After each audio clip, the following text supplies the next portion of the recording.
Series 1, Discovering Time. Episode 21, Light and the Nature of Time. For most of this series, we have followed humanity's attempt to measure time. We began with the simplest observations of nature: the rising sun, the changing seasons, the movement of the moon and stars. We moved through calendars, monuments, sundials, water clocks, mechanical clocks, pendulums, quartz crystals, and atomic clocks. Each invention gave us a sharper way of measuring the passing of seconds, hours, and years. But as the story progressed, something unexpected happened. Time stopped looking like a simple background against which events occur and started to look like one of the deepest mysteries in the universe. Einstein showed that time is not absolute. It does not flow at the same rate for everyone. It can slow down with motion, change with gravity, and behave in ways that completely contradict ordinary experience. Now we come to one of the strangest questions of all. What happens to time for light itself? To understand why this question matters, we need to begin with what light actually is. Light is not only the glow from the sun or the brightness from a lamp. It is part of a much larger family of electromagnetic radiation. Radio waves, microwaves, infrared, visible light, ultraviolet, X-rays, and gamma rays are all forms of the same basic phenomenon. They differ in wavelength and energy, but in empty space they all travel at the same speed. This was one of the great discoveries of 19th century physics. James Clerk Maxwell showed that electricity and magnetism are deeply connected. A changing electric field creates a magnetic field, and a changing magnetic field creates an electric field. Together, these fields can sustain one another and travel through space as a wave. That traveling wave is light. This created a profound puzzle. In everyday life, speed depends on the motion of the observer. If you stand beside a road and a car approaches, its speed relative to you depends on how you are moving. If you are in another car traveling alongside it, the difference between you may be small. If you are traveling towards it, the closing speed may be much greater. This is common sense, and it is how motion works for almost everything we encounter. Physicists therefore expected light to behave in the same way. If Earth is moving through space, then light traveling in the same direction as Earth's motion should appear to have a different speed from light traveling in the opposite direction. Yet experiments showed otherwise. No matter how carefully scientists measured it, light always seemed to travel at the same speed. It did not matter whether the observer was moving towards the light, away from the light, or sideways across it. The answer remained unchanged. Einstein realized that this was not a minor inconvenience. It was a clue that something fundamental was wrong with the old picture of reality. As a teenager, he imagined chasing a beam of light. If he could travel fast enough to catch up with it, would the light wave appear frozen beside him, like a wave on water suddenly stopped in place? Maxwell's equations said this could not happen. A stationary light wave in empty space was impossible. Light could not be brought to rest. Einstein eventually reached the astonishing conclusion that nobody can ever catch a beam of light, because every observer, regardless of their own motion, measures light traveling at the same speed. The consequence was extraordinary. If the speed of light refuses to change, then space and time must change instead. One of the clearest ways to understand this is to imagine a clock made from light. Picture two mirrors facing one another, with a single pulse of light bouncing between them. Each time the light travels from one mirror to the other and back again, the clock ticks.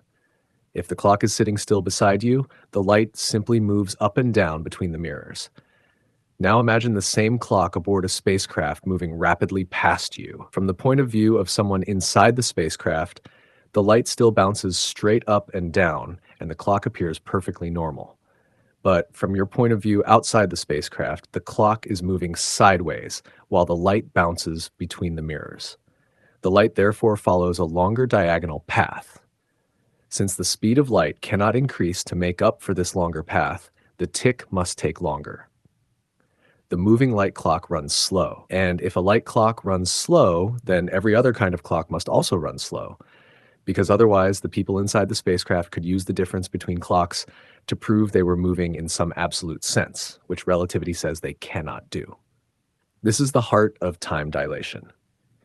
It is not a mechanical fault. It is not an illusion. It is not because the clock is poorly made. Time itself passes differently for observers moving relative to one another. A clock moving very fast compared with us records less time than a clock standing still with us. The effect is tiny at everyday speeds, which is why we do not notice it when driving a car, flying in an aircraft, or walking down the street. But at speeds close to that of light, the effect becomes dramatic. A traveler moving near light speed could experience a short journey while years, centuries, or even far longer periods pass elsewhere.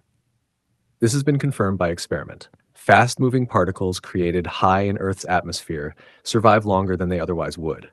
Atomic clocks flown around the world return showing tiny but measurable differences from clocks left behind. Satellite navigation systems must correct for relativity every day, or their positions would quickly become inaccurate.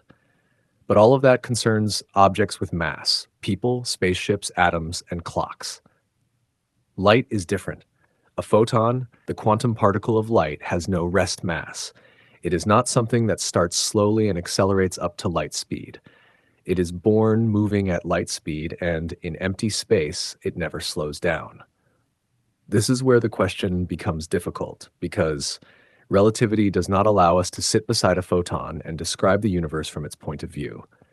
There is no valid frame of reference traveling at the speed of light. A person can be at rest relative to a chair, a planet, a spacecraft, or an atom, but nobody can be at rest relative to a photon. There is no seat on a beam of light, no clock we can attach beside it, and no meaningful way to ask what the photon sees as it travels. Even so, the mathematics of relativity tells us something remarkable. Along the path taken by light through spacetime, no proper time elapses. Proper time means the time measured by a clock traveling along with an object. A person carries proper time. A spacecraft carries proper time. An atom carries proper time. Light does not. From our perspective, light from the sun takes several minutes to reach Earth. Light from nearby stars takes years. And light from the most distant galaxies has traveled for billions of years before entering our telescopes. Those times are real for us. They are measured by our clocks, our planets, and our history. Yet along the path of the photon itself, no clock ticks. It does not age during the journey because there is no proper time associated with that journey. This does not mean that a photon is conscious, asleep, frozen, or aware of an instant trip across the universe. Those are human images, and they can mislead us. A photon does not have thoughts, memories, or sensations. It does not watch galaxies form or stars die.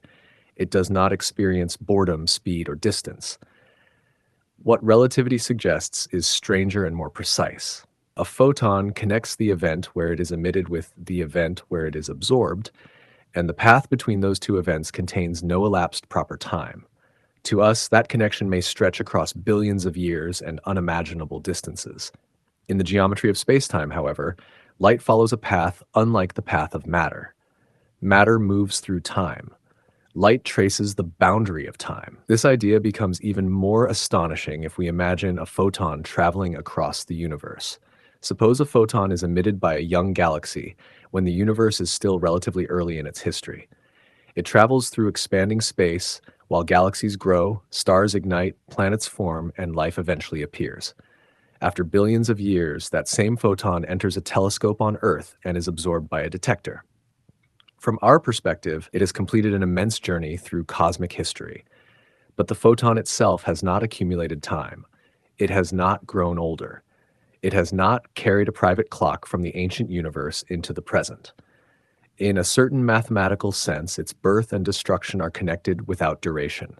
This is why light and time are so deeply connected.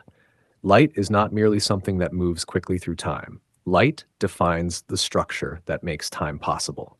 In relativity, the speed of light is not just the speed of a particular thing. It is the speed limit built into spacetime itself. It determines which events can influence other events. It separates the possible from the impossible. If two events are close enough that light can travel from one to the other, then one may affect the other. If they are too far apart for light to connect them in the time available, then no signal, no cause, and no information can pass between them. Light therefore shapes the order of events and the very meaning of cause and effect. This also changes how we think about clocks. A clock is not simply a machine with hands or numbers. At its deepest level, a clock is any system that changes in a regular way. The swing of a pendulum is a clock. The vibration of a quartz crystal is a clock. The oscillation of a cesium atom is a clock. A heartbeat is a rough clock. The rotation of Earth is a clock. Even the life of a star can be seen as a vast, slow clock, burning fuel and changing from one state to another. But a photon has no internal clock in this sense. It does not progress through a sequence of internal changes while traveling. It is emitted, it moves at light speed, and it is absorbed. Between those events, the usual idea of experienced duration does not apply. This raises a question that reaches beyond physics and into philosophy. Is time something fundamental, existing independently like Newton imagined, or does time arise from change? If nothing changed anywhere in the universe, would time still mean anything? Our experience of time is built from change, thoughts passing through the mind, bodies aging, planets orbiting, atoms vibrating, and clocks ticking. Light challenges that picture because it participates in the universe without aging in the way matter does.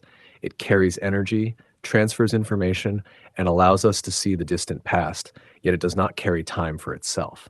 That may be one of the deepest lessons of Einstein's teenage question. When he imagined riding on a beam of light, he was not merely asking about light. He was asking whether time itself had the meaning everyone assumed it had. The answer was not that he could ride beside the beam and see the universe flash past in an instant. The answer was that the question itself breaks the rules of reality. There is no viewpoint belonging to light. There is no rest frame for a photon. There is no clock that can travel with it. But in trying to understand why, Einstein uncovered a universe in which time is flexible, personal, and tied to motion, gravity, and the structure of space-time. And so, after thousands of years of measuring time, we arrive at a strange conclusion. For matter, time is unavoidable. We age, clocks tick, stars burn, and planets move. But for light, the passage of time disappears from its own path. A beam of light can cross the visible universe according to our clocks, yet accumulate no proper time of its own.